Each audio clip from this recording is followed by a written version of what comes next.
A pretty calm week of news for Arsenal means there's plenty of room to continue to laugh at United. This is the ArsenalVision Post-Match Podcast. My name is Elliot Smith, Black Man, Twitter, Yankee Gunner. We are going to talk Arsenal, of course. We are going to look ahead to the Bournemouth match, talk a little bit about the documentary, somewhat spoiler-free because I realize it's too early for most people to have seen it. Maybe just a couple of things that I want to tease out of what we saw there, bigger thematic ideas. And yeah, we might as well laugh at United because we had plenty of years where there was no possible way to laugh at United, and they are really giving us the opportunity. I do want to say, though, if you are hearing my voice right now and Manchester United haven't at least inquired about signing you, you should look into why that is, because something is wrong with you. If you are an IT billionaire, if you are part of the Twitterati and you haven't offered to potentially buy Manchester United in a drunken fit of hysteria, then again, you're missing an opportunity. Just want to stress that. So lots to get to. We did a rewatch, some Schadenfreude, some all or nothing stuff over on the Patreon side. Paul and Scott have a new concept called Stats Guy and the Civilian, and I think they had their best one yesterday. So that's available in video and audio format. We are going to now have a regular standing Academy pod on the Patreon side of things too. So we continue to try to make that worthwhile. The thing I want to say is that we did just sort of cross a fun threshold in terms of the number of people that signed up. And like, I found myself getting really overwhelmed by it. It obviously speaks to the quality of Paul and Tim and Clive and Scott and the other people that come on from time to time, like Lewis and, of course, Phil and Matt Giant Gooner. But what it means is that we've done something that you feel strongly about, that you care about enough to sign up and do that. And we take that responsibility really seriously. We try not to let anybody down. And at the same time, I totally understand from the moment we started that there are going to be people that either don't have any interest in signing up for that or can't. And so I've always wanted to make sure that these pods are always here and always deliver, and you always enjoy them. And so I just want to say, as I always do, we really love you. And it is like the joy of my life to be able to be a part of this. So thank you for letting me have that in whatever way you have allowed that to happen. And with that said, our gift to you today is no Clive. Clive's not here today, but he will be back very, very soon. Who is here today is Paul. You can find him on Twitter at Pause My Pants. Hello, Pause. Woohoo! Who is very, very quiet, I should mention. And Tim, you can find him on Twitter at Stoberto. Hello, Tim. Hello there. Before this goes the wrong direction quickly, Paul, can you just say hello to everybody so that I can ensure that those people will then be able to hear your audio? Hello, hello, hello. You are exceedingly quiet, which, I mean, to be fair, like maybe it will just encourage you to bring more energy and enthusiasm to it through volume. To increase my levels. There we go. That is more like the level that we need.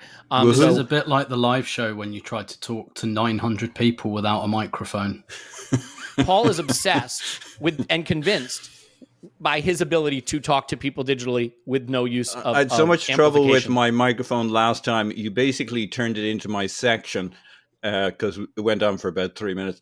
And then never came back to me with an actual football question because you felt I'd really had my moment in the sun. So that's right. If you use up your time with technical issues, then your time has been used up. We're going to start though first, Tim, with a really special experience you got to have at London Colney, and I don't want to say too much about it other than to kind of let you explain. But you got to meet some players from the women's team and a few from the men's team as well for a very special occasion. So you want to let people know what happened and maybe a few of the tidbits that people might find interesting?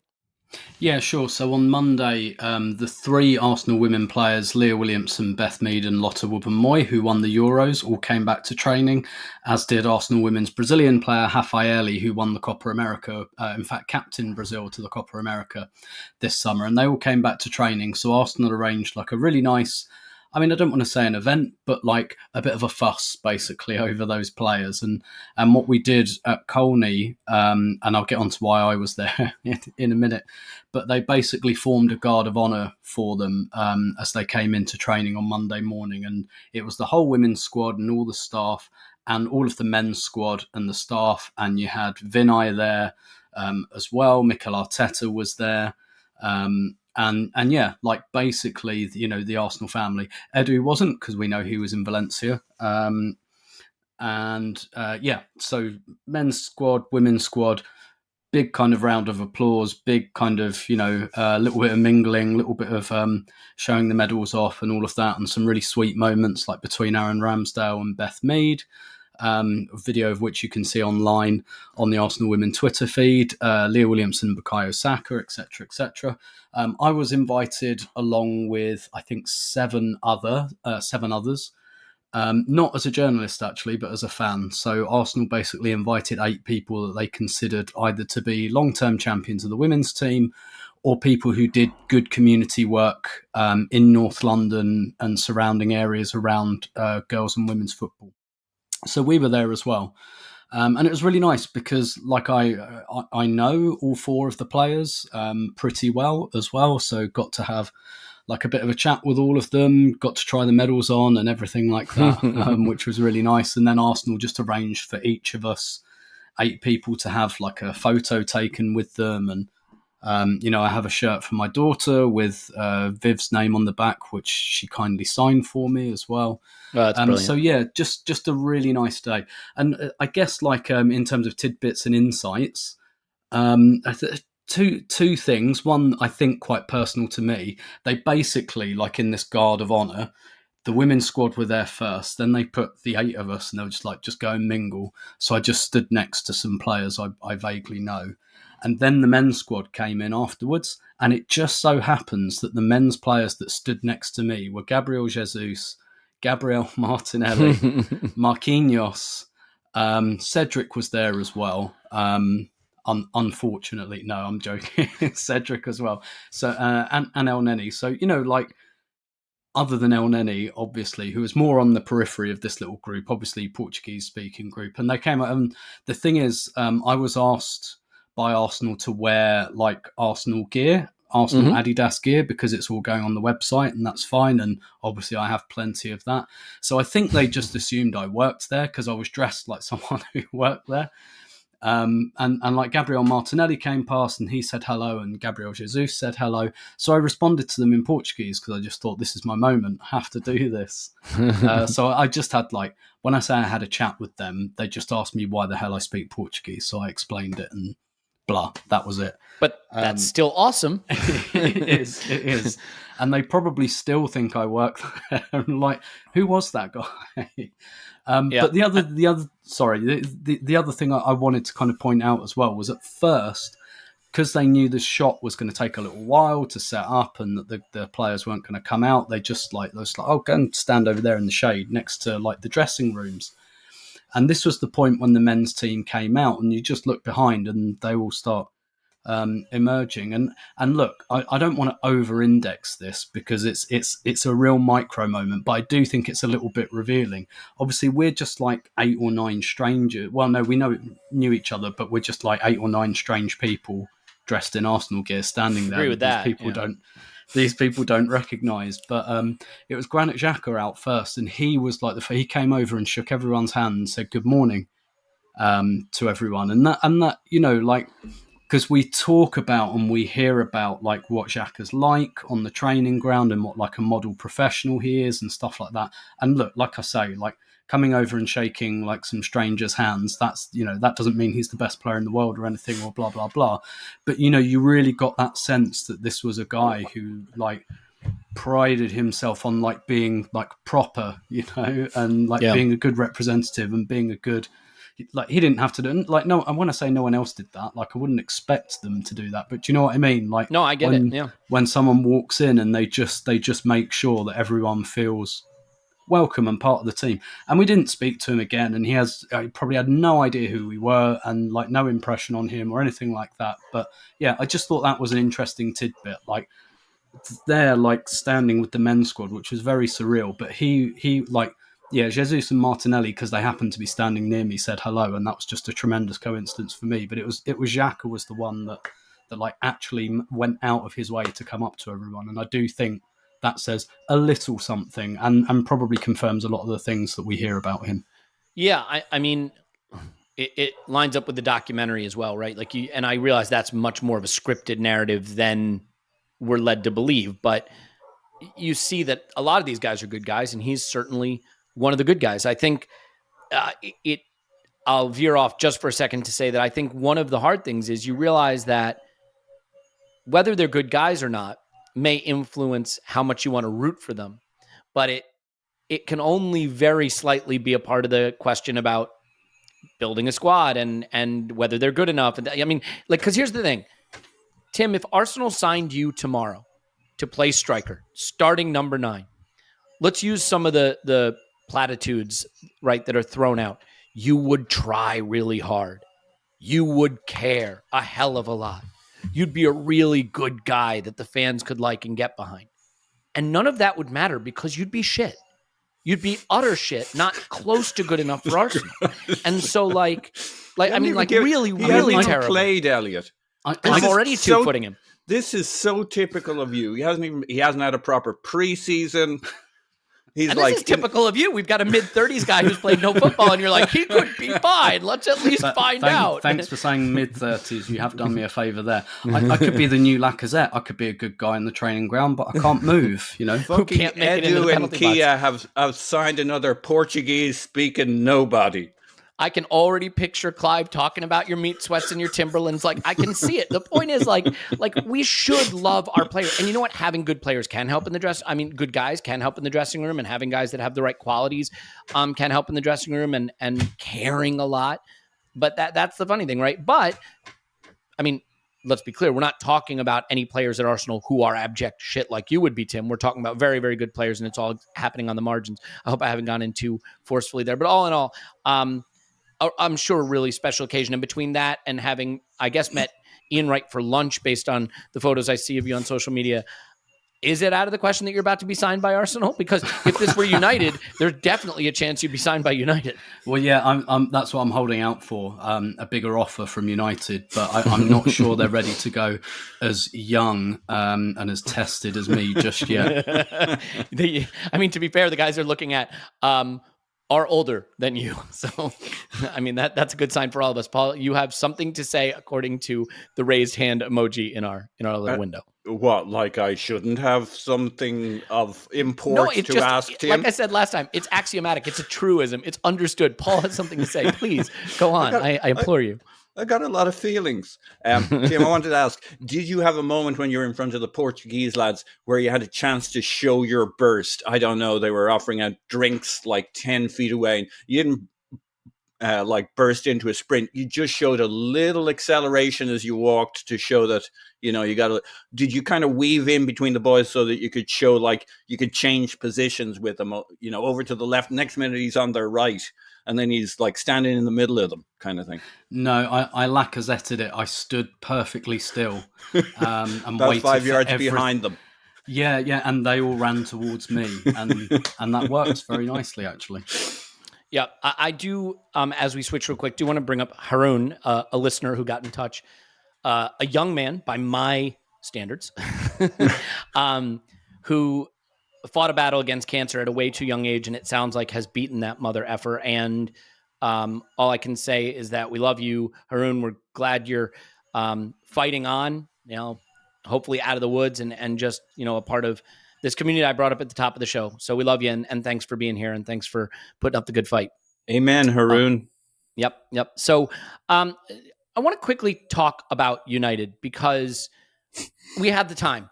And I think we should take the opportunity. Paul, they may be signing Casemiro for 430 million euros, but he's not interested.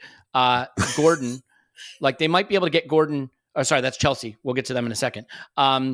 It's really hard to keep up with how screwed up United are. And I have to admit, when Woodward left, I was like, well, there go the good old days. But the good old days are now the even better new days. And I'm sort of curious if you have a thought on what's so special about United's circumstance that they really, really don't seem to be able to get their act together. I mean, when they lost Fergie and we lost Wenger, we saw what these cult of personality organizations go through trying to replace that. And I get it. But eventually, as we have, you start to stumble onto a solution and move forward.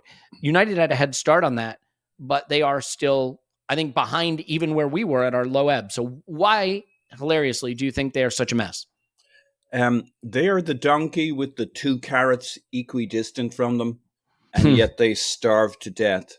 I love that analogy. I'm going to use that. One of the carrots is the aging head of Sir Alex Ferguson. And I'm not saying it was by craft and design, but maybe sadly, but in the short term, it was probably the right thing for everybody involved. Arsene didn't keep coming to every game, brooding over it, machinations in the background, fingers in the pie. Yeah. He's like the patriarch who won't let his children grow up so that when the empire is handed over, they have no idea how to run the empire. And yet you have the commercial division of United, this other equal force that is basically saying all publicity is good publicity. As long as we have stars, it doesn't matter that we're shit, which was true for quite some time. I mean, they were just printing money over there, and how they performed on they get second, they get fourth, they get fifth. Didn't really matter. They kept getting the stars, but they're now such a basket place between so many different places.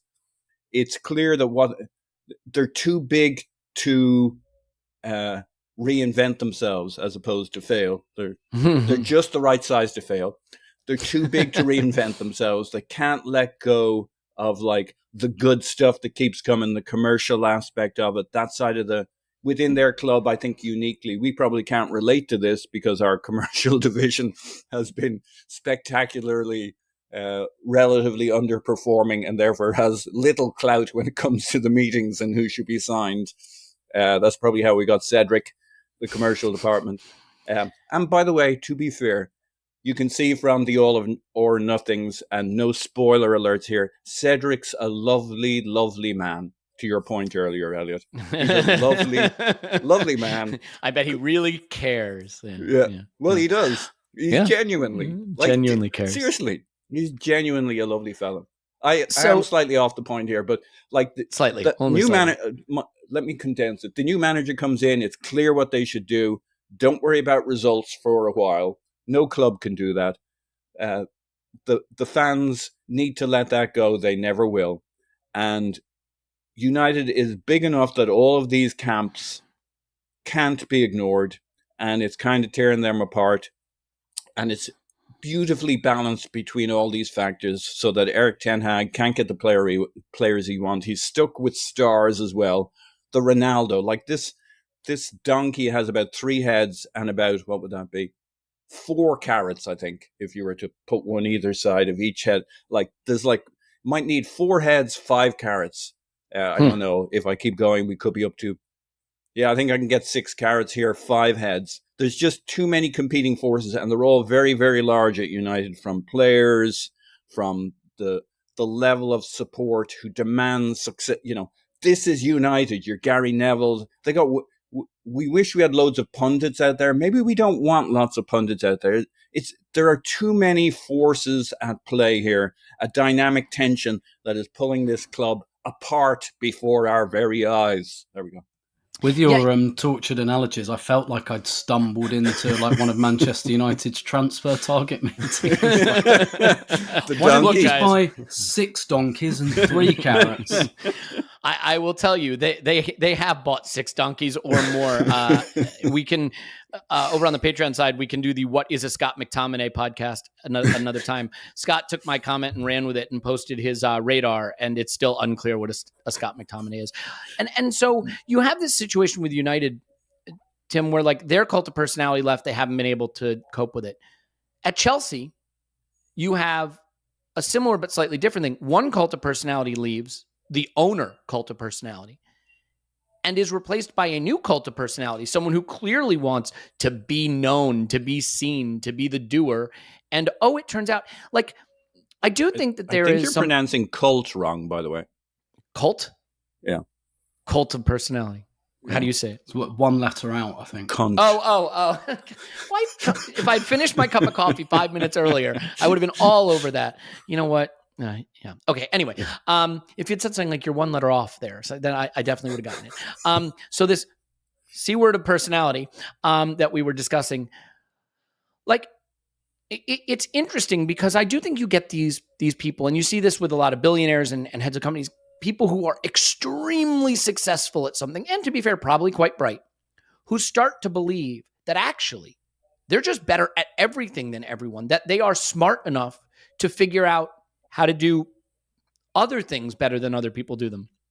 And Todd Bowley is quite hilariously demonstrating that with all the efficiency of a 5-headed donkey chasing carrots. Like it's not going great from what I can see. Now look, Chelsea are not where United are, but I'm curious about where you think their situation is. I mean, I get the sense that is another cult of personality that is going to take time to change over from. Now, we do know that spending money helps, but as we've seen with United, it's not enough. Maria Granovskaya, I think is her name. Like, she's gone. She, I think, was an important influence there. So do you think that with Chelsea, we could see a microcosm of what has happened at United, where a very big personality figure at the very top of what happens there is removed? Another one comes in, arguably just as big in personality, but not in experience and knowledge. And I mean, with all fingers crossed, they go through a period of painful transition. Yeah, could well be. Like you say, we've all seen it, right? When that really big brick comes out, it takes time. At the very least, it takes time. And I'm aware that I've probably pronounced brick wrong before you start. This is going to be the innuendo / analogy show. That's it. We're just going to do innuendos and analogies all hour long. Todd Bowl, Bowl is a brilliant name because he's really bowled in, hasn't he? And like we've heard all this stuff, like, you know, he's invited all the other CEOs over for dinner and, you know, round to his place. And then, you know, this stuff about giving out 7-year contracts and Cucurella's on a 6-year contract and all of that. And, you know, like... Why aren't player trades a thing? Yeah. I mean, dinner with Barcelona, and then they've been handing him his lunch for like weeks now. It's like one of those blue sky meetings, you know, one of those, like, there are no ideas too ridiculous except everyone seeing them played out in real time. It's like someone's got a webcam in like a Google creative meeting, and, you know, look, what's said here is said here, just like throw out ideas. And yeah, Lasso the owner. Basically. Yeah. And yeah, Todd Bowley, it's very Simpsons analogy alert. It's very you know, the episode with Arthur Fortune where Mr. Burns, like a very popular billionaire, comes in and Mr. Burns gets very jealous and tries to figure out how he can be an even more popular billionaire. It's a little bit like that, and yet, like 100%. By the way, I'll stop you just real quick. Andrew needed you to come to his rescue on the last Arscast because he went with a Simpsons reference and James didn't get it, and they were both desperate for your help and assistance in that moment. So. It's always good to have a role, and like, again, like, look, they like Cucurella's a really good player. Like, I think they've brought a really good player there, and I think he fits roughly, but nothing about what Chelsea are doing strikes me as particularly strategic. It is like it's kind of like again, like I had my daughter's second birthday party like a couple of weeks ago. And like, she had sugar for the first time at this party. We just like let her have a little slice of cake, and fuck me, the first one's free. Jesus Christ! It was like The Exorcist or something. and you know, and it's a little bit like that. Like, there's a lot of sugar going on here. It's like, should we buy this guy? And he seems to be doing things like meeting with players, meeting with clubs, and then afterwards, oh, by the way, Mr. Scale, do you actually want this player? Like, no, I don't want Ronaldo, you idiot. Like, but then, like I say, like again, in many ways, this is just like a hyped up, sped up version of what I think Chelsea have always done, which is just throw shit at the wall. Basically, like, I hate the fact that anyone considers them anything other than just a high-functioning basket case club. I hate all this. Oh, they sack all their managers and they're very successful. No, they should be a lot more successful, and they're not, because they've been bouncing from manager to manager. And look at all the shit they've done in the transfer market. They've given Werner and Lukaku away this summer. They bought them for like, what, 160 million or something? And they've just given them back to the clubs that they've got them from. Like, in Lukaku's case, in 12 months, Werner's case in 2 years. Go on Wikipedia and look at Chelsea's squad. I promise you there are at least 6 names on there that you'll go, shit, he's still there. Like, Bakayoko is still there. Robert Kennedy is still there. Like, Batshuayi is still there. Like, it's amazing that, like, people think that they're anything other than like a high functioning basket case that just throws shit at the wall. But this This seems like the kid that got sugar for the first time, and they're really throwing shit at the wall. Yeah, and I think, when Chelsea came in and started spending the way they did, no one was spending that way, right? And they had Mourinho in his pomp, who could play really crappy football that was effective, and they spent in a way no one else did, and they bullied their way through the league. Fine. And then City came in and started spending the way they did, and United just spend a lot naturally, and Chelsea found it a little more difficult. But then something changed. Some clubs started getting smarter. City were spending, but they had a little bit more intelligence about what they were doing. Liverpool got quite intelligent, right? The league generally got harder and deeper, had more money, had more thoughtfulness about it. And I think the ability to bully the league with spending alone has gotten harder. In part because as Premier League money has ballooned, you just have a harder time moving on players that you want to move on from if it's not, if it's not working out and you want to continue to spend, and where do you put them? The teams can't even eat their wages. And even Chelsea found there's a limit to where you can stash these players that you've overpaid, not just in transfer fees, but in wages. And so I think we are reaching a moment where, yes, spending big will always be an advantage, but if you do it without any sense of what is reasonable and smart, you will not be rewarded in the way you might have been several years ago. And so I do think we see a Premier League in flux, a Premier League where spending still matters, but where all the clubs have money. Maybe not City and Chelsea money, not United money, but a lot of money. You can't just swing the big money hammer, as the analogies roll on, and crush the opposition. There has to be tactical awareness of what you're doing, of squad building, of all the principles that we talk about a lot. And the clubs that do it thrive, and the clubs that don't falter. And I do think that we could be looking at a moment where United obviously continue to be a dumpster fire, and long may it continue. They still don't have their Cristiano Ronaldo situation remotely solved, by the way, which is hilarious. They want to pay £178 million plus some Mars rocks for Casemiro, which, if they want to do that, I'm happy to do another age curve podcast. I'm always here for that.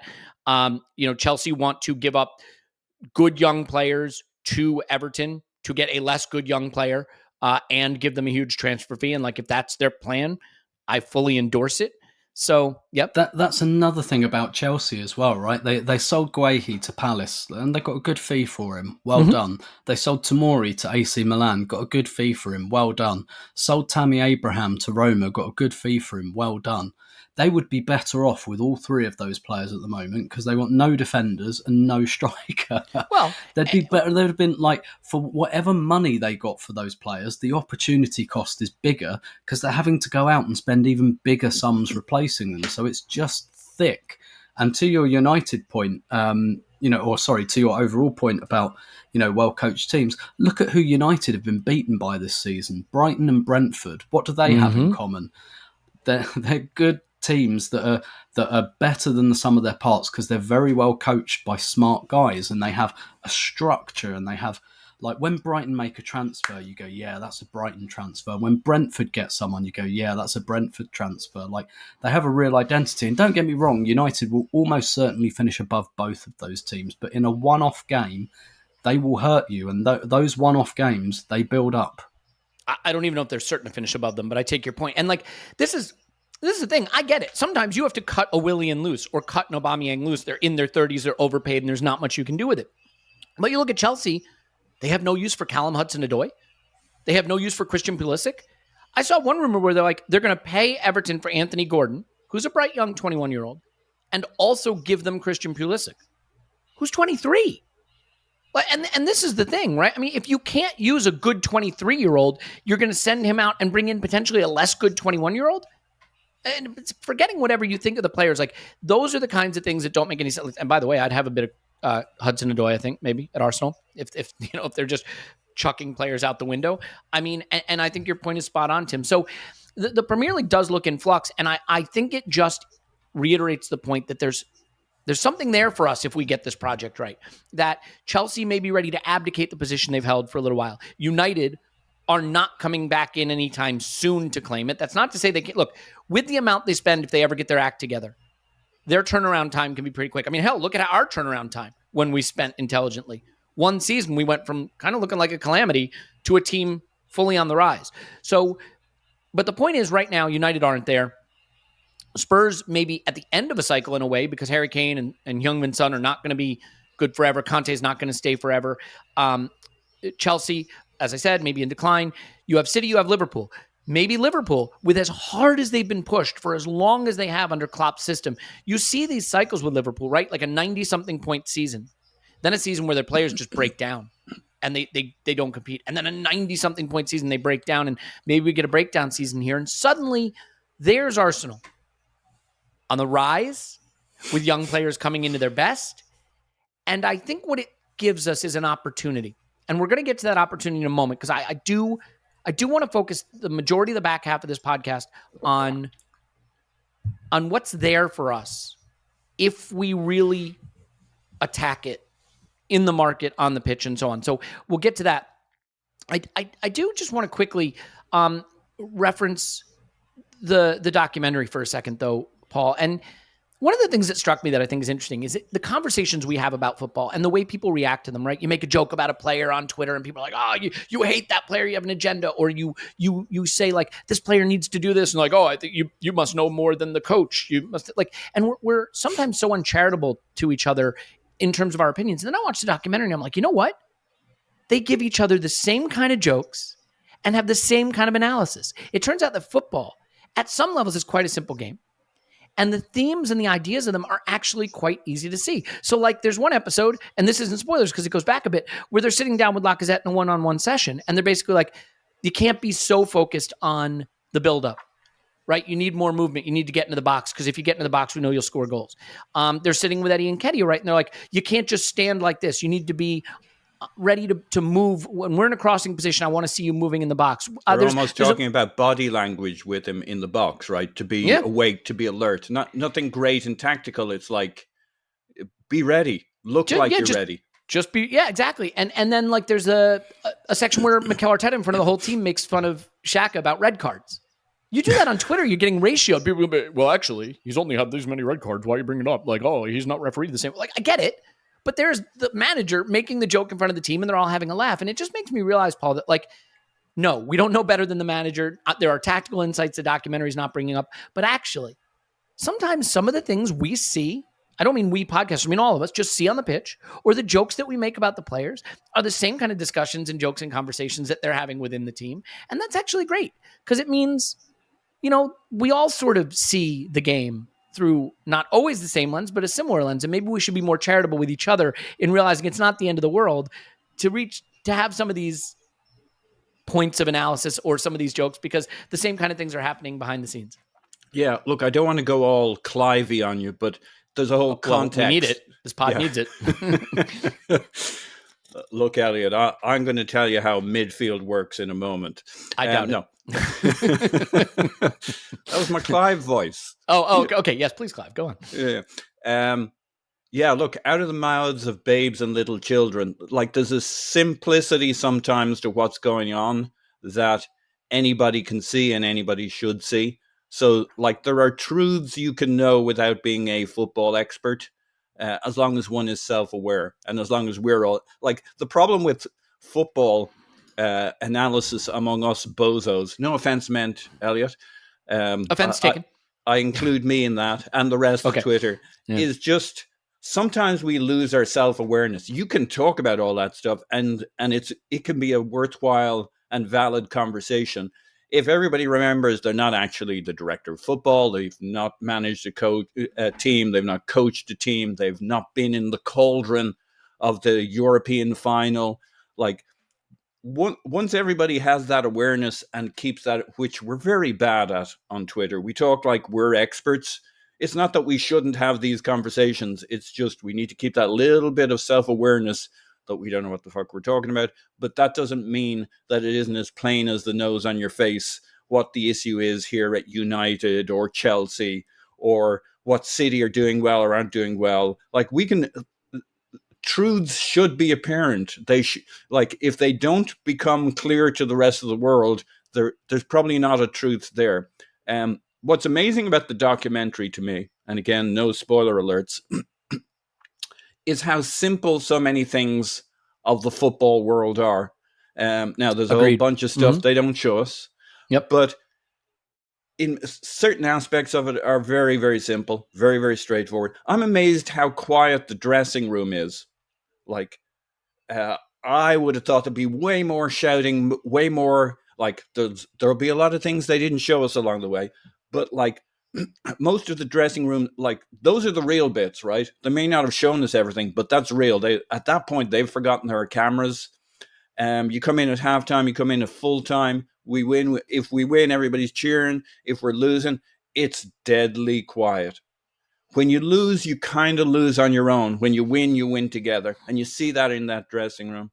I delighted it. Like, I thought the first week of episodes was goodish. The second was very good. The third was great. I know we lost and it was terrible. But it was feckin' brilliant, Elliot. Feckin' brilliant. I think it was a great 7-season show, a seven episode show, Paul. I don't know what you're talking about. If you scroll down, there's another one there. No, don't know what you mean. But like, it really does join the dots and what they should, like, there are parts of it that are very, very real, parts of it that, like, they invite you in and they know you're there. And I think there are things you can take from it. And again, the awareness that what you're looking at and what the context is. But yeah, you can and should argue the shit about football, argue the toss about United, Chelsea. You don't have to be an expert. These things become clear to you at a certain level. There are things if you have enough awareness, then one should realize there are things we just don't know. But there's plenty to talk about and argue with a probability of whatever, that maybe there's something you don't know. Yeah. As a final point on this, Tim, there's a few things that struck me. Like, first of all, the players themselves talk a lot about mentality. Shaka talks about mentality a lot in this episode. Mentality comes up a lot. The manager references energy, mentality, all those things. Now, part of that is because we're just not seeing all the tactical sessions. Like, we get one nice little moment where he's showing Nketiah sort of a technical aspect of the game with 3 touches and then turning and going. Like, there's a little of that, but not a ton of that. But the funny thing is, as much as they talk about mentality, the thing that I really track as I watch this is, wow, when the good players were available, we're winning. And when they're not available, we're losing. And ultimately, you can talk all the tactics in the world and you can talk all the mentality in the world. It's easier to win with the better players and it's harder to win with the less good players. And when you look at that first couple of episodes and you're like, we were putting out who? Wow, I forgot that. And then you look at these episodes where you're looking at like Palace, Brighton, Southampton, and you're like, Tierney gone, Tomiyasu gone, Ben White gone for a period, Oba gone, obviously, Thomas Partey gone. And it's like, yeah, it's your mentality can be whatever you want. All in the defensive back line. Yeah. And you know, the funny thing is, like, I loved what Arteta did, because when they turn it around and they win against Chelsea and United, who does he praise? El Neni, Holding, right? He praises Nketiah. He praises the players who had to be patient and had to be professional and had to come in and do the job of their, let's say it, better players that weren't available, because he understands that they had to go through the suffering of not being in the team. And there is some of that interview where they say, like, you know, I mean, Sambi, there's a really sort of interesting moment there. They're sitting around the table and Sambi's like brooding, essentially. And they're making fun of him. I think it's Nketiah making fun of him, sort of like, and you know, Smith you think Rowe, you're the only player not playing, bro, you know? And he's like, well, I was happy before I was playing. These guys suffer when they don't play. Rob Holding makes a joke about, I'm always ready when I get called on, even when I'm not playing. I'm the ultimate team player. You'd want 11 of me, wouldn't you? You know, like they get it. They want to be on the pitch. They don't want to be a squad player. And so it is really an interesting dynamic, because you win when you have your better players, but you can't win if you can't call on these players. And I think that's just a really interesting thing to see in these last few episodes, is how the shape of the team had changed at the tail end of the season, how that derailed us, and how Arteta had to try to lift these other players who were being called on in the critical moment of the season. Yeah, absolutely. Yeah. And, you know, you're quite right, excuse me, to reference all of that, like quality is quality, right? There were some things just generally, because I'm aware I haven't really spoken about the show on the podcast yet, But some things that I've taken from it, you know, to your point about mentality and things like that. I mean, first of all, that doesn't actually surprise me because footballers do talk about it all the time. And I don't think they're just being guarded about tactics, to be honest. There might be an element of that. I think managers are being guarded about tactics when they talk about that stuff. But I do think it's important because ultimately that's why they're professionals in the first place. There are lots and lots and lots and lots of people out there who have the talent to be professional footballers, probably the talent to be Premier League footballers, some. Not loads of those, but some. But what really separates these really good footballers out is the mental side. That, like, I think it's as simple as that. I think there's so many fine margins when you're talking about, you know, like really, really gifted, talented footballers, and mentality basically makes pretty much all of that margin up. There might be other things like, you know, it's like getting into a band or something that gets signed. Maybe you just got seen by the right person at the right time and it all took off. And there might be someone else out there who mentally is fine, but just didn't get seen by the scout when they were having the game of their life or something like that.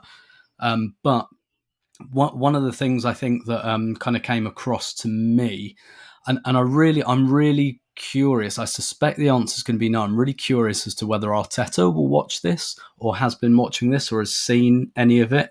I don't know if he was at the Premier or anything like that, but I wonder if it might be a really valuable exercise for him to do so. I'm not saying this like to kill the guy or anything, but I do wonder if there are some things he might look at. Like, I'm sure he evaluates his own performance and other people in the club evaluate his performance, but I wonder, like, when they went to Anfield, like earlier in the season in November, and he was talking so much about like that one time he had a terrible game there. And like I was, and again, with all the caveats that it's all edited and this is just my opinion, so maybe it's rubbish, but I was thinking, you're massively over-indexing this, man. You're putting that trauma onto your players, and you're making this a big thing about, like, I've been to Anfield many times, right? And look, being there as a fan and being there as a player, I'm sure they're very different things. Bullshit. Total myth. All this, like, you'll never walk alone plays before the game starts. You don't have, like, I'm not against, like... He was preparing them for the warm-up, Tim. Exactly. Like, I'm not against trying shit like that. That's fine. Like, I'm not saying it's ridiculous, but, like, it's like they don't sing that during the actual game. And even if they do, it's not actually a very intimidating song either. It's like it's not like Pantera or something. Exactly. I've got a mate of mine. Like, we always talk about what music should Arsenal come out to, and I got a mate who insists it should be the song "Invaders Must Die" by The Prodigy, which is a brilliant choice because if you know, get the strobes going, and yeah, let's have some of that. But yeah, like. And the thing is, a year before that the game Arteta's referencing, I'm certain, is when we lost 5-1 in 2014. He actually scored in that game. He scored a penalty. But of course the year before that, we went to Anfield and we beat them 2-0, and he was brilliant. And I was just like, again, maybe he did, and the cameras just didn't show it, or the editing didn't show it. But it's like, but why aren't you? If you're insisting on bringing your experience at this ground with the players, and by the way, the players you played against for Liverpool, not one of them is still at the club. The manager is different, like different shit. Like, why aren't you talking about the time that you played brilliantly and we won 2-0 and what you did that day? And you know, so there are some things where, and look, we saw, I haven't seen the last 2 episodes yet, but we saw, like with the Spurs game, right? That was an emotional. The tactics that night were driven by emotion, I think. I think it was driven by, we're going to get into them, we're going to show them and all of that. And actually, what they really should have done is gone, Tottenham are a really good counter-attacking team. We're missing, like, all of our defenders. Let's just, at least for the first 20 minutes, let's not lose this game in the first 20 minutes. And if we draw it, it's fine. But I think they really went, like, right over the top men.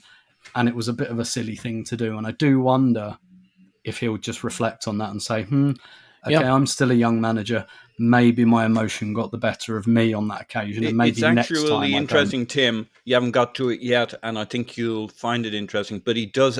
It's one of the few areas they have a tactical section in it, and it doesn't really change what you said. He does explain what they were trying to do, And it was all about stopping Kane. Yeah, and look,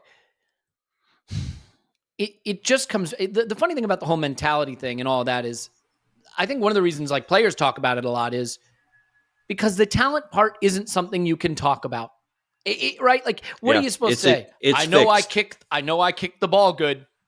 Like, but then you listen to like a Jamie Carragher talk about a Thierry Henry.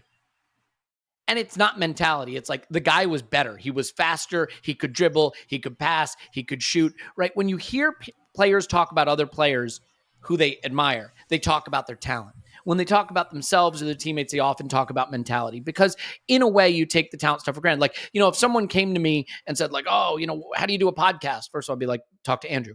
But like, I wouldn't be like, well, you should have a talk good conversation. I might say, oh, well, here's a way I think about it. The point is there's certain fixed points in the sky when it comes to football. And one of them is your talent level. And it goes back to my point about if Arsenal signed Tim, none of the mentality stuff would matter because the talent level wouldn't be sufficient, Paul. Yeah, look, I think it's one of those things we get caught up in our shorts worrying about. Whether you think it's 50% mentality and 50% talent, or you even think it's 80% talent or 90% talent, as you've just said, talent's fixed. So the difference, the thing you can impact, if you've been playing terribly as a team, you can't say, let's be more talented in the next game. You're working with the 10 or 20%, which, by the way, is 10 or 20% and the difference between you and the other team, because, again, you got fixed talent. The only way you can make it up is mentality. It's being on the same page, being aligned, having that group mind. And the thing about mentality is it's not individual. This is why you can't just say to yourself, oh, team, let's go and put that behind us and move on, because you're looking at them, they're looking at you. You don't even know what this transcendent thing that goes above your group is, that the group is together and on it. One guy on it makes things worse because he's at a step with the other 10 who aren't on it. Like, you're better off all sitting back or all going forward, but you can't, like, that's the whole thing about it. And it changes throughout a game. Games change throughout a season. It's a very mysterious thing. And not only do players always talk about it, managers talk about it all the time. Like, they'll talk about talent, but the thing that changes from game to game, point to point, moment to moment in a game, the players are fixed. You can do a bit of a tactical tweak. You can bring on a guy as a sub. You're stuck with this group thing of this complex system of systems, which is a team, and it's fascinating. Yeah. And yep. Mm-hmm. Go ahead. That it? Okay. No, I agree. And like, the other thing that we should remember is even the best at any of this stuff get things wrong and will second guess themselves and wonder if they should have done things differently. The thing that's really hard in football that makes it, only for the elite, not just talent wise, but mentality wise, is it's ruthless in that at the end of the day, you've won or you've lost or you've drawn. But, in our daily life, we have some successes and some failures, but they're very rarely as cleanly evaluated from week to week or, every 3 days as football is. And so I guarantee you there are times Arteta was probably thinking, could I have brought Aubameyang back in and gotten 2 more goals and made champions? I guarantee you he thought that. I'm sure there are times when he's saying, when I gave them that whole funeral speech thing after the losing streak, like, should I have lifted them instead? Could that have gotten us the win at Southampton? Should I have gone back to Lacazette? Did I show too much trust in Nketiah? Like, I promise you, these players and these managers have the same questions about the decisions that we raise when we discuss these things because they are ruthlessly evaluated. And unfortunately, that also means bad process can get rewarded, right? So when you win, you probably think I did everything right, which isn't true. And when you lose, you probably think I did something wrong, which may not be true, right? We talked about that when he benched Aubameyang for the North London Derby and we won it, right? That means you got it right. That's how football works. But that is an incredible crucible to be forged in. And I think that we see Arteta coming into a comfort zone with that. And we get that from the documentary. It's certainly, more than anything, what the documentary has done is it's really gotten me very hyped up for this season too. It makes me want them to do one for this season, because I feel as I'm watching the football and as I'm experiencing the season, I'm thinking back to things I saw in the documentary that maybe have me feeling a little bit more connected to some of the players and the manager. And that's a cool phenomenon. So I want to go full whiskers. Well, you never go full whiskers, but I want us to go full whiskers for the balance of the podcast. But before we do, I want to say two things. Firstly, if you remember, we had Bookmakers on the podcast last week. Bookmakers.com is an odds site, but they have analysis. They have lines. And I know that like Scott uses stuff like this for his statistical modeling. It's weird, actually, because the betting markets, like I don't bet, but the betting markets have become a really powerful indicator statistically, because they tend to have some of the best models. If you look at Brentford, for example, I think their owners were originally in the betting world. And so there's a lot of advanced analytics and statistics that go into that. And what bookmakers.com does is they have all the lines. You can see if Arsenal favored, by how much, who has them here and there. You can kind of arbitrage that, see our top 4 odds, things like that. And then there's analysis, how many starts, who scored this, did that. And it's a good way to actually get a glance at the opposition. So you can go to bookmakers.com. But the reason I bring it up also is I was supposed to post a tweet. I didn't because I'm a failure and I do bad, but now I'm going to do good, because today I'm going to post it, because if you remember, they are going to give away an Arsenal shirt signed by Tony Adams, Liam Brady, and Charlie George. So that tweet to win that shirt is coming out. And I do want to thank bookmakers.com for that, because that's a pretty cool thing to give away, tailored just to our podcast and just to you. So there you go. Now, before we do go full whiskers, I also want to mention that when we are discussing talent, there is only one thing we discuss, and that is Indeed, the hiring partner where you can attract, interview, and hire all in one place. Instead of spending hours on multiple job sites searching for candidates with the right skills, Indeed's a powerful hiring partner that can help you do it all. They've got Instant Match. We've talked about it. They've got assessments. They've got virtual interviews. We've talked about it. All great tools. With those tools, over 80% of employers get quality candidates whose resumes on Indeed match their job description the moment they sponsor a post. Now, assessments, like, solves a major problem I've always thought about online hiring, which is I'm just a number that, the company and I don't have any way to really connect beyond hopefully my resume gets past an algorithm and gets picked, and what are the odds of that? With assessments, you can select for the skills that matter to you most. There's over 100 hard and soft skills. There's 135 assessment tests from cooking to coding. So it gives the candidate a chance to stand out. It gives the company the chance to have a better likelihood of getting what they need, which means they're 8 times more likely to consistently actually, attend the job and be part of the team. And that's what everybody wants. It's what the hiring partner wants, what the candidate wants. Even better, Indeed's the only job site where you only pay for applications that meet your must-have requirements, right? If that were the case in the transfer market, Manchester United would never have to pay a transfer fee. So there you go. Indeed is an unbelievably powerful hiring partner, delivering 4 times more hires than every other job site combined, according to Talent Nest. Start hiring now with a $75 sponsored job credit to upgrade your job post at Indeed.com/BlueWire. Offer good for a limited time. Claim your $75 credit now at Indeed.com/BlueWire. Indeed.com/BlueWire. Terms and conditions apply. Need to hire. You need Indeed. Paul, is that enough of that? Indeed. Nailed it. Okay. Tim, you never go full whiskers. You never go full whiskers. But let's go full whiskers. I think this season is there to be really, really special. I think top 4 is absolutely there, and we should be going for it. I think we should, look, 2 games into the season, you should always think you can win the title if you've won your first 2 games. Do I think we can win the title? Yes, I 100,000% think we can win the title. But my point isn't so much winning the title. I think we can have a really special, great season. Push for the Europa League, push towards the top of the league, really state our case that we are the team that is coming next, that we are the team that can emulate, like what a Liverpool did, build intelligently behind a talented manager and move up. And that means we should think clear-eyed right now as we look ahead to Bournemouth at the weekend, what could be a really fun weekend of football, about where the potential failure points are. Let's go full whiskers. Right now, what are the areas that you say, I'm concerned about this, that maybe while there's still time in the window or still time early in the season, we should be thinking about addressing so that this very little seed of a sensational special season can blossom into a beautiful flower of the season we think we could have? Yeah, I think the main thing, to be honest, is there's a couple of little adjustments we've made early this season, mainly based around the new signings. So the relationship between Zinchenko and Xhaka on the left, and all of a sudden our left side is doing stuff, doing bits, as the kids say.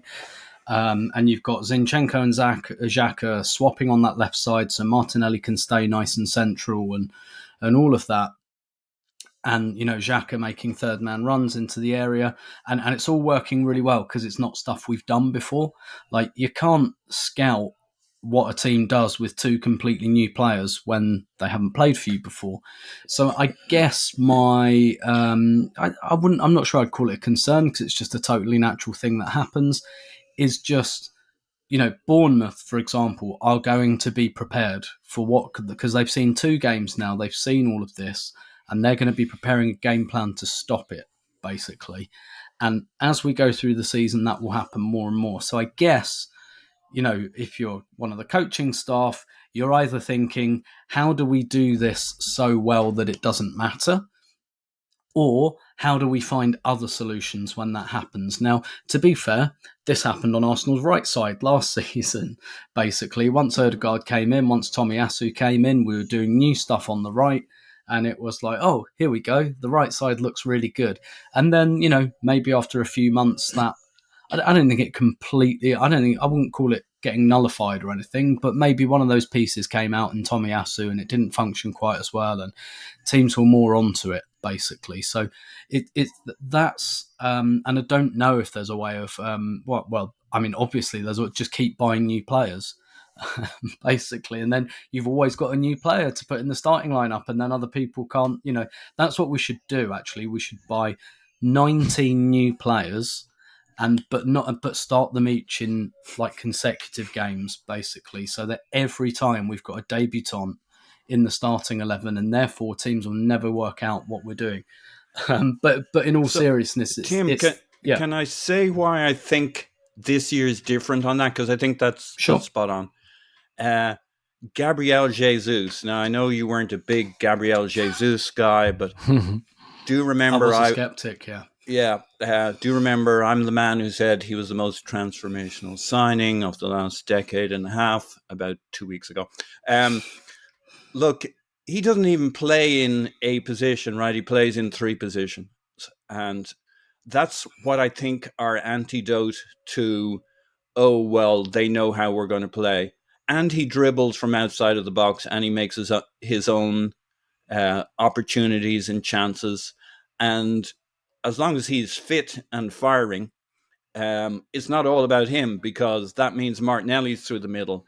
We haven't even bothered moving Saka around, and he can play 5 different positions in the front line. I just think we have so much variation suddenly. Like last year, you knew what positions these guys were going to be in, not just from game to game, within game. And like Arteta, I've talked about this a couple of times. There was a video on the .com where he's talking with, I think it's Eiderval, and they've just got their new contracts and they're walking around the pitch chatting, and Arteta's going on and on about how he wants to be unpredictable for the other side and not just with the lineup. Like literally before the game starts, he's having a look at how he thinks they're setting up from practicing on the pitch beforehand. What he's like, he has a plan A and a plan B ready to go for starting time. And now he's got all sorts of options. Like Jesus, you see him in clips and he's like standing on the right touchline, and you're like, hang on. You don't even realize it. You play back a really good movement and you play it back and you're like, oh, Jesus was on the right touchline for that one. Martinelli was in the middle. This guy was there. That guy was there. And then within the play, they're all moving. You know, Martinelli dropping into the midfield, running up through the middle, getting on the end of the shot and banging it in from just outside the box in this game. Like just the flexibility, variability Zinchenko brings you. I just think we've so many more moving parts that I hope the ability to say, oh, that's how they're going to play against us for Bournemouth. They're like, is a centre back going to follow Gabriel Jesus around the pitch to nullify him like they can with Lacazette? Oh, he's going to drop 10 yards and I'll go with him, or I won't go with him, or this situation. Like, what do you do with Jesus or Martinelli? You're like kind of fucked. if your job is to man mark them. You're going to be on the left wing and then the right wing. Yeah, and even with Zinchenko, like because on one hand up front as well, if it's not Jesus, it's Eddie who does very, very similar things, and I think that's a good thing for the forward line. But at left back, if you start working out Zinchenko, Tierney is very different. And that can be a good thing and a bad thing. But if you're bringing someone on, or if Zinchenko doesn't work for a particular game, then you throw Tierney at them. It's interesting you referenced Arteta chatting with Jonas Eidevall there, because something Jonas said to me several times last season was that basically the aim of any coach is that your team understands your style so well they can do it in their sleep. But for your opponents, it's like the first ever time they're playing against it. He said, like, that's the virtuous circle that any coach tries to achieve. So, I mean, he was talking about like Barcelona Femini, for example, where he was just like, he spoke about this after Arsenal played them, and he was like, the problem is we don't play teams who do what they do because they're the only team that does what they do. And he said that's the point you want to get to, where your players understand something so well, but the opponents don't, because they don't play against it every week, and because of that fluidity. So I do think you've got a point there, Paul. Obviously, right? The more obvious, I realise we've turned your whiskers section, Elliot, into here's why we're brilliant. The only person who really goes whiskers effectively on this podcast is me. So don't worry, leave it to me. I'll get there.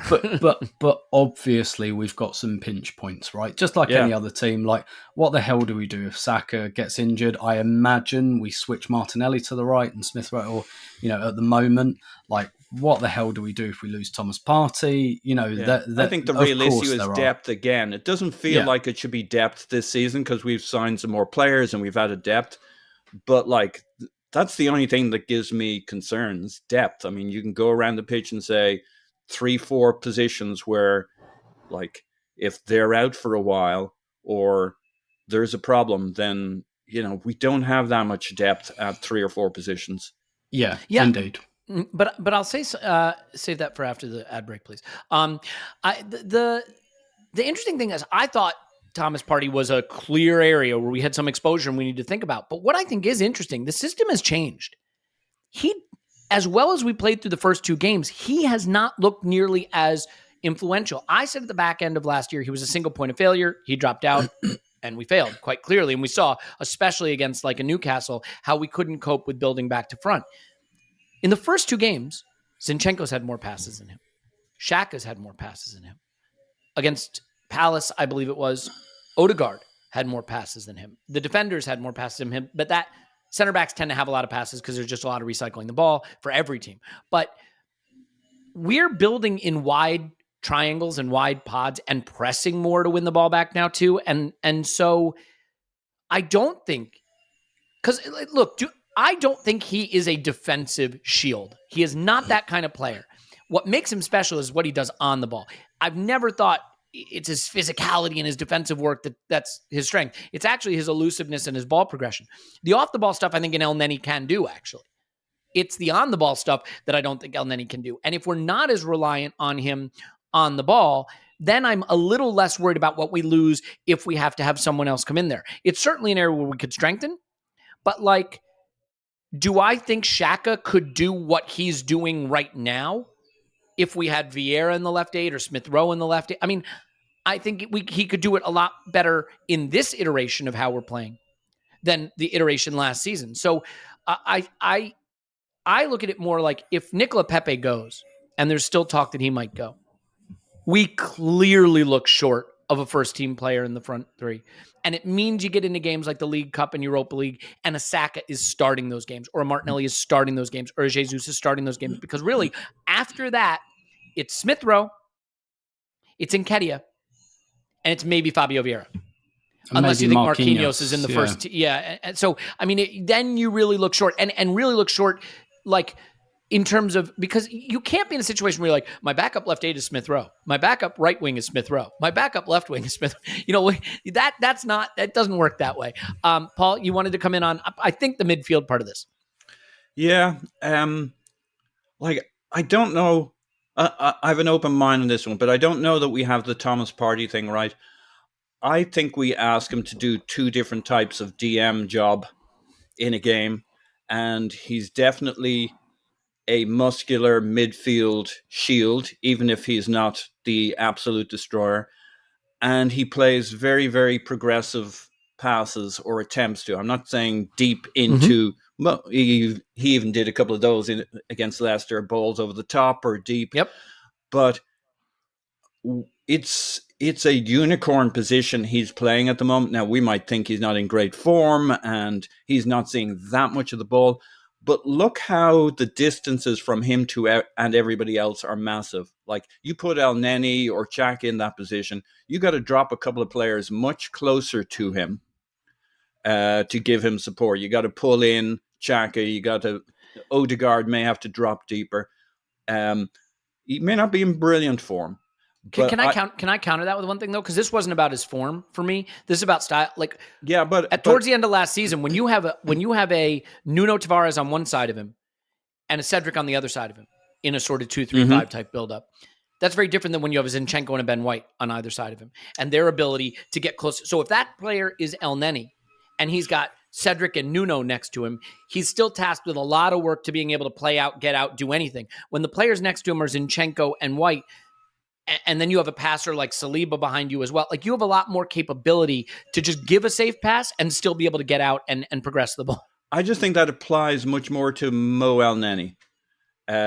It gives him a lot more capabilities, and it provides us with an option. But look how we play when parties on the field. Like, you'll see Zinchenko and White, and like there's this hub of a kind of a spoked wheel around Thomas Partey, and the distances are massive because he can handle it, and it gets us spread out into positions that you're not going to do with El Neni. If it's El Neni, people pull in closer, and we'll make it work and stuff. It's a good fallback.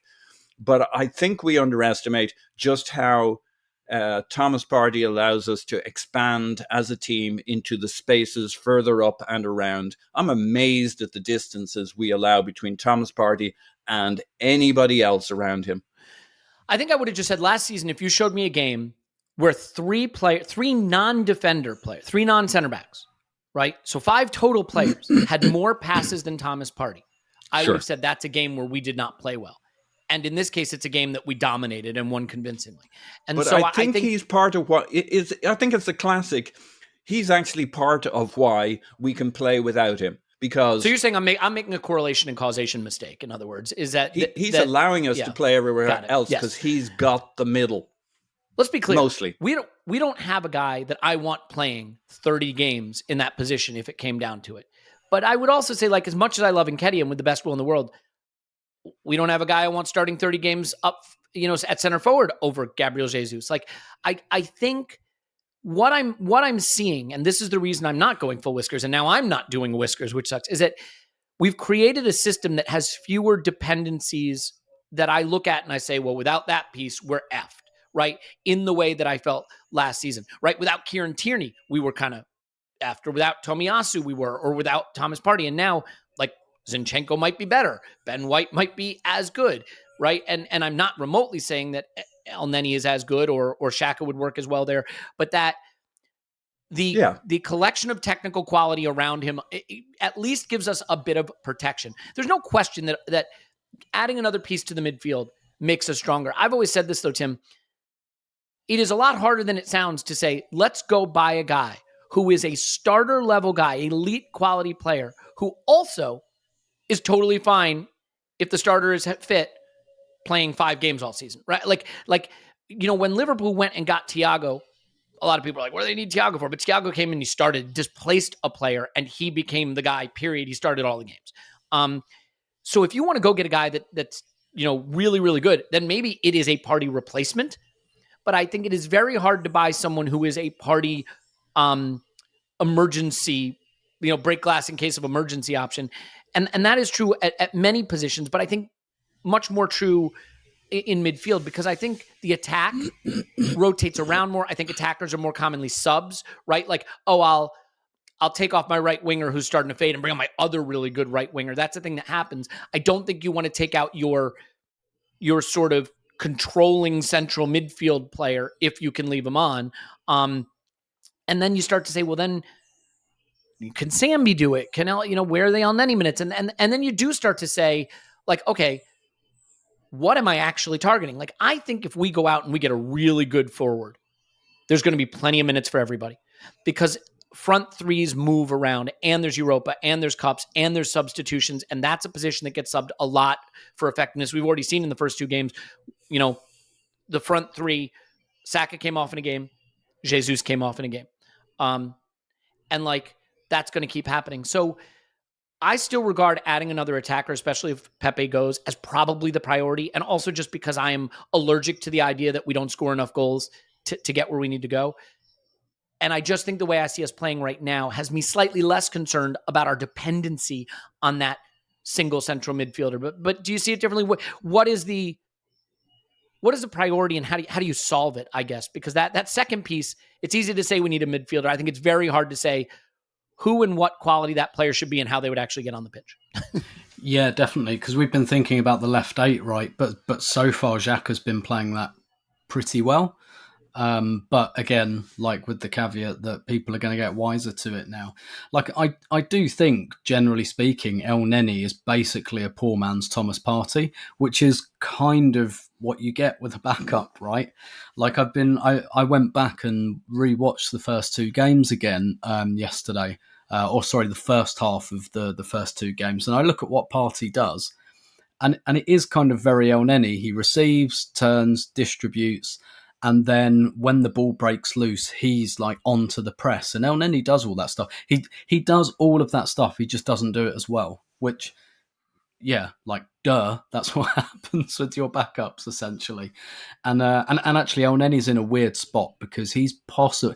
The other good thing we've built in our team are like, the layers beneath, like the absolute first 11 are guys who can play slightly different roles. So Fabio Vieira, Saka, Erdegaard, Xhaka, basically backup for all three of those. Smith Rowe, backup for left, right, and number 10 as well. Like, Ben White is your backup right back. So Saliba is effectively like a backup for two positions, So we're like keeping those players involved. El Neni is, like Cedric has moved down the pecking order now. El Neni's like the only one where it's like you only play if this one guy is out, basically. And so, yeah, I think I agree with you. I think what would make more difference to Arsenal's season is another attacker, basically. And I do think I've just got a bit of a hunch it might happen. It might be like a deadline day thing or something.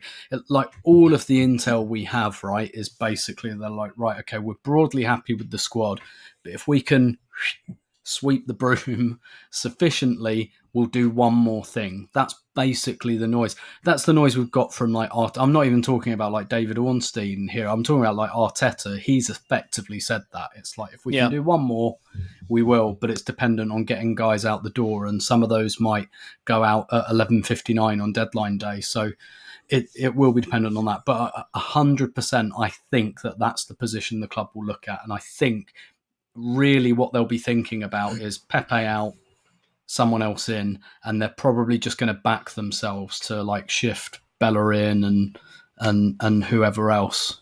Yeah, Paul? Yeah, I think that's spot on. I think it's an attacker we need more than anything. Cover for Saka, rotation options. We're switching Martinelli to the right-hand side to get Saka off the pitch.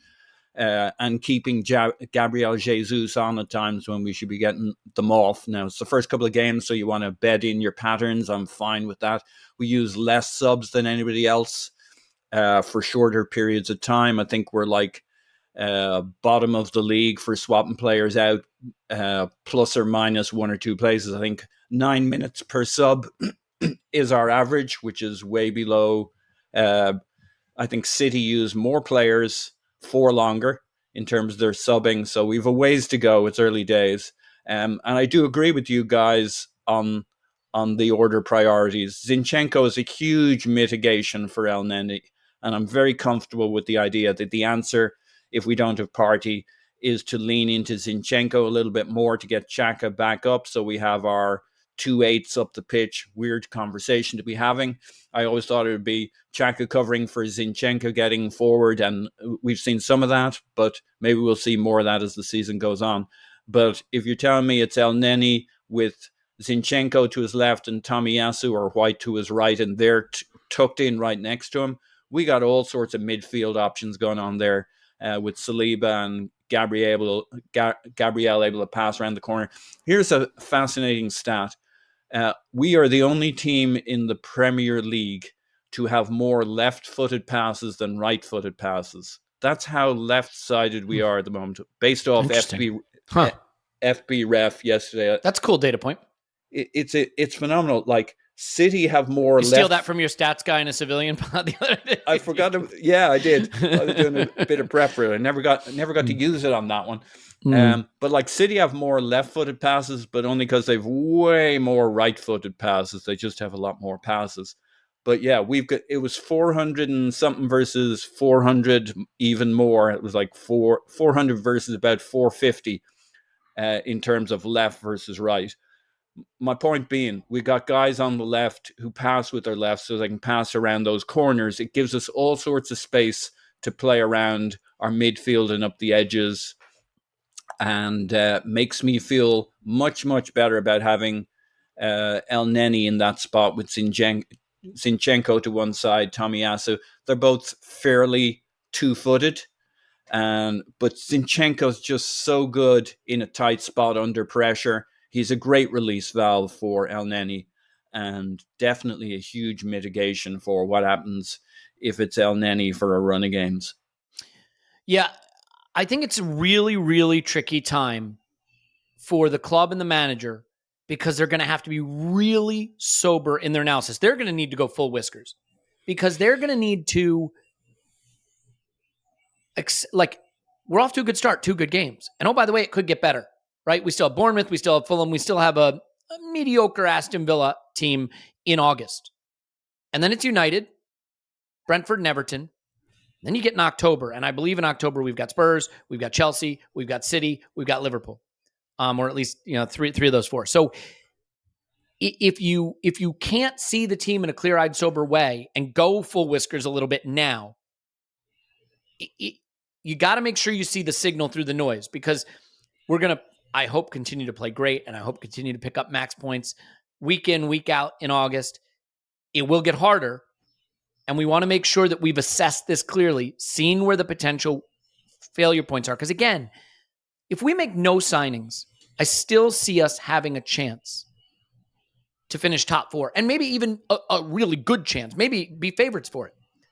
But if we strengthen, especially in the couple areas that we think there are weaknesses, I think you take that chance, you consolidate it, and then you just add the little whisper, the little possibility of maybe a slightly more special season. And you don't want to let wins early in the season against teams that are maybe a bit weaker overwhelm your ability to accurately assess where we are. So, Tim, final thought there? Yeah, and like, don't forget, we do have January as well. So if something happens to, say, Thomas Partey, for example, and it happens in, I don't know, November, December, there is another opportunity there to buy someone. And that goes for the wide forward position too, I guess. I still consider that a bit more urgent. But in the midfield role, I think you could say, let's roll the dice on half the season. And by the way, there's no football for like a month from November to December. So what you're really gambling on, if you're looking at the January window, is keeping people fit until mid-November, and then basically it shuts down until the January transfer window's open anyway. Yeah, I do think we have a real window that we have to go for here. You can't assume, oh, well, if we don't do it this year, we'll do it next year in the summer. Like, they got to get this forward because I think we're pretty thin up front. I don't normally say this. This is not, I'm normally much more patient. You wait for the right guy, blah, blah, blah. They've got to go and find the right guy. They have got to have done their homework. I don't think you get these windows where you've got the right team at the right level ready to go. Next summer we may have one or two, Gabriel Magliesh to somewhere in Italy might be on. This player might want to do this. Frustrations from not having achieved top 4 for another year. Like, here's a window. You got to go for it. It's kind of a no excuses. This isn't January. You don't say, well, you wait for the right player. there's a world full of players. You need to go and find yourself a forward, and we need to have the depth. This is the window. You never go full whiskers, but sometimes being a bit of a worrier can help you ensure that you're not just wearing rose-colored glasses, right? And I find myself right now believing that the team as currently constructed can go and achieve great things. But that may be even more reason to add to it, right? Like last January, they may have felt like, to your point, Paul, like we're still just building something. We can't get exactly what we need this January. Let's see what we can do. You may disagree with it, you may not. But right now, if we're on the brink, you don't throw seasons away, I guess would be my final point, right? Sometimes I think when I talk about squad building, over 7 years you're trying, but you know what? Every season matters. Yes, you have to have a project, and yes, you have to build your squad methodically, and yes, you have to be rigorous in the application of your principles, but you can't throw seasons away. They count. This season counts, and all of us who care about Arsenal right now are sitting here thinking, this could be a special one. And the club can't just afford to be like, well, it could be a special one, but you know what? Really, our target was 2 seasons from now. You can't do that. Because also, you don't know what the other clubs are going to do. You may not have known that United were going to be a dumpster fire this season, that Chelsea might take a step back because of the Todd Bowley situation, that Liverpool might be in a down cycle because of the amount of effort they've had to exert the last few seasons. And suddenly you're saying, you know what? It's here for us now. So let's take it. And I hope they will. All right. Let's leave it there. We got a lot of good stuff coming out. Obviously, there'll be instant reaction after Bournemouth on Saturday, which hopefully will prove to be another very fun day. I think right now the manager just needs to keep the players' feet on the ground, head out of the clouds, because otherwise they should have the talent, the capability, the tactics to go and make it another fun day for all of us. We'll leave it there. Paul's on Twitter at PausMyPants. Thanks, Paz. Woohoo! Tim's on Twitter, Sparta. Thanks, Tim. My pleasure as always. My name is Elliot Smith. You can block me on Twitter at Yankee Gunner. We love you. And we'll talk to you after Arsenal 10, Bournemouth 0.